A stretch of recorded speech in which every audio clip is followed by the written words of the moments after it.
একটা বৈঠক হয়েছে কলকাতা শহর এবং শহরতলির বেসরকারি হাসপাতাল।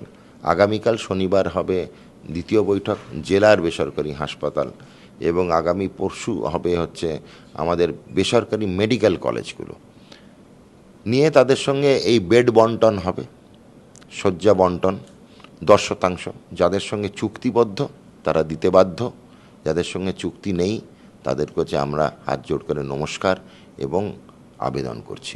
দীর্ঘ 15 বছর পর আবারও স্বাস্থ্য ভবন, স্বাস্থ্য দপ্তরের ক্যাপ্টেনশিপ এমন একজন মানুষের হাতে গিয়ে পৌঁছেছে যাকে স্বাস্থ্য দপ্তর দীর্ঘকাল ধরে চেনে এবং যিনি এই স্বাস্থ্য বিষয়টিকে একেবারে বলা চলে তিনি স্বাস্থ্যের সঙ্গেই মানে গোটা জীবন তিনি জড়িয়ে এসেছেন।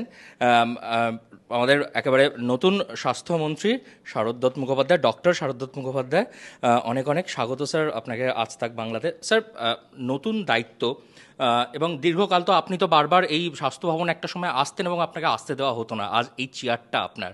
স্যার, আপনার একটা প্রতিক্রিয়া এই বিষয়টা? আসতে দেওয়া হতো না, না ধাক্কা দিয়ে বার করে দেওয়া হতো। কম মার খেয়েছি এই স্বাস্থ্য ভবনের গ্রাউন্ড ফ্লোরে। আমার সিকিউরিটিগুলো সবাই চেনে, তারাও বলছে স্যার সরি।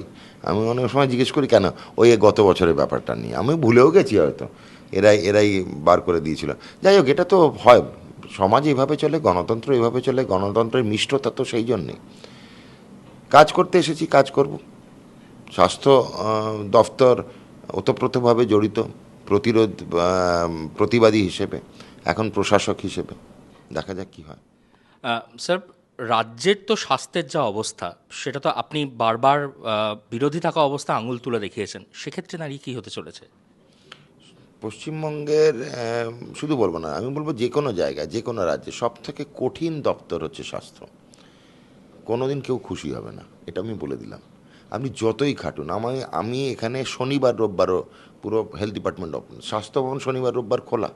আমরা এখানে কালকে ব্যাক টু ব্যাক মিটিং করব, পরশু ব্যাক টু ব্যাক মিটিং করব, এবং খোলা শুধু নয়, রাত্রি 8টা-9টা অবধি কাজ হচ্ছে। আমাদের DHS sir, DME sir, principal secretary sir, বাকি সেক্রেটারি ম্যাডামরা কালকে 9:30 9:10 নাগাদ আমরাই বেরিয়েছি। হ্যাঁ, তো ননস্টপ কাজ করছে। সকালবেলায় মানে 12 ঘন্টার মতো ইনপুট দেওয়া হচ্ছে। কেন, এই জায়গাটা এমনই টাচি জায়গা না, কেউ জানে না সে প্রিয়জনকে হারাক, কিন্তু প্রিয়জনকে তো হারাতেই হয়, আমরা তো আর অমর নই। যাতে যতটা পারা যায় যে এখানে আমাদের পরিষেবা পরিকাঠামো যেন না হয়। এখন যেটা পিরামিড, যেটা স্বাস্থ্যের পিরামিড, তার চূড়ায় বসে আছে ধরুন কলকাতা শহরতলির সরকারি এবং বেসরকারি হাসপাতালগুলো। সেই পিরামিডের একদম বেস বা ফাউন্ডেশনে রয়েছে আমাদের প্রধানমন্ত্রীর, বরেণ্য প্রধানমন্ত্রীর স্বপ্ন, আয়ুষ্মান আরোগ্য মন্দির। তা আমরা 150 থেকে 200টি আয়ুষ্মান আরোগ্য মন্দির বানাতে চলেছি। আজকে ডিসিশনগুলো হচ্ছে সব, যেখানে এত লাগাতার বৈঠক চলছে। তার উপরে যে আমাদের বিপিএইচসি আছে, ব্লক প্রাইমারি হেলথ সেন্টার, সেগুলোতে বেশিরভাগ কোনো শয্যাহীন ছিল, এখন না শয্যা সমেত হবে, বেডেড হয়ে যাবে তারা। আমরা প্রপোজ করছি 10-10 করে 2 রকম বেড, 10টি মহিলা এবং 10টি পুরুষ। এবং আজকে মাননীয় মুখ্যমন্ত্রী শ্রী শুভেন্দু অধিকারী মহাশয় আমাদেরকে প্রশাসনিক বৈঠকে বলে দিয়েছেন যে আমরা ব্লক স্তরে যে ইনভেস্টিগেশনগুলো করব, পরীক্ষা, তার মধ্যে থাকবে আলট্রাসোনোগ্রাফি এবং এক্স রে। ব্লকের ওপরে আমরা মহকুমা স্তরে যাব, সেখানে আলট্রাসোনোগ্রাফি, ইকোকার্ডিওগ্রাফি, এক্স রে এবং সিটি স্ক্যান আসবে প্রত্যেকটি মহকুমা হাসপাতালে, সাব ডিভিশন, প্রত্যেকটি জেলা হাসপাতাল। X ray, ultrasonography, echocardiography, CT scan এবং এমআরআই প্রত্যেকটি ডিস্ট্রিক্ট হাসপাতালে। প্রত্যেকটি জেলায় একটি করে মেডিকেল কলেজ হবে। আমাদের 4টি জেলা বাকি, কালিম্পং, আলিপুরদুয়ার, দিনাজপুর, উত্তর এবং পশ্চিম মেদিনীপুর। এই 4টির জন্য অনুমোদন হয়েছে। আমরা ডিপিআর বা ডিটেল প্রজেক্ট রিপোর্ট বানাচ্ছি। আমরা আশা করি যত তাড়াতাড়ি সম্ভব 4টেতে নতুন মেডিকেল কলেজ তৈরি হবে। তার ফাইন্যান্সের বেশিরভাগ পয়সাই কেন্দ্রীয় সরকার দেবে, 60 থেকে 70%, আর বাকি 40% মতো রাজ্য সরকার দেবে। স্যার, একটা বিষয় যেটা, এছাড়া আমাদের আইআইটি খড়গপুর, সেখানে শ্যামাপ্রসাদ মুখার্জি হাসপাতাল, সেটাকে আমরা অনুমোদন দেব। এবার ভাবনা চিন্তা চলছে মেডিকেল কলেজে কনভার্ট করার জন্য। পশ্চিমবঙ্গের কলকাতার শহর এবং শহরতলিতে কিছু কিছু হাসপাতাল আছে যেগুলো হরপ্পা মহেঞ্জোদার মতো অবস্থায় চলে যাচ্ছে। যেমন ধরুন কিছু কিছু জায়গায় টিবি হাসপাতাল আছে পাতিপুকুরে, ফাঁকাই পড়ে থাকে, কিছুই হয় না, সেটাকে অধিগ্রহণ করা, সেটাকে ঢেলে সাজানো। সেল হাসপাতাল রয়েছে, খুব একটা কাজ হয় না। অর্ডিন্যান্সের হাসপাতাল আছে, সেগুলোকে জাগিয়ে তোলা। পোর্টের হাসপাতাল আছে, ইএসআই হাসপাতাল আছে, আমাদের বিআর সিং হাসপাতাল আছে, বিএনআর হাসপাতাল আছে। এই হাসপাতালগুলো সঙ্গে আমাদের হয় গোল্ডেন হ্যান্ডশেক হবে রাজ্য সরকার, কেন্দ্রীয় সরকার, রেল মন্ত্রণালয় বা জাহাজ মন্ত্রণালয়, এবং তার সঙ্গে সঙ্গে এইগুলোতে যাতে আমরা পরিষেবা, আমাদের সঙ্গে ওদেরকে পরিষেবা শেয়ার করতে পারি। এই নতুন মেডিকেল কলেজের মধ্যে কেন্দ্রীয় সরকার যেটি আইআইটির হাসপাতাল, সেটাও কিন্তু মেডিকেল কলেজে রূপায়ণ করা হবে।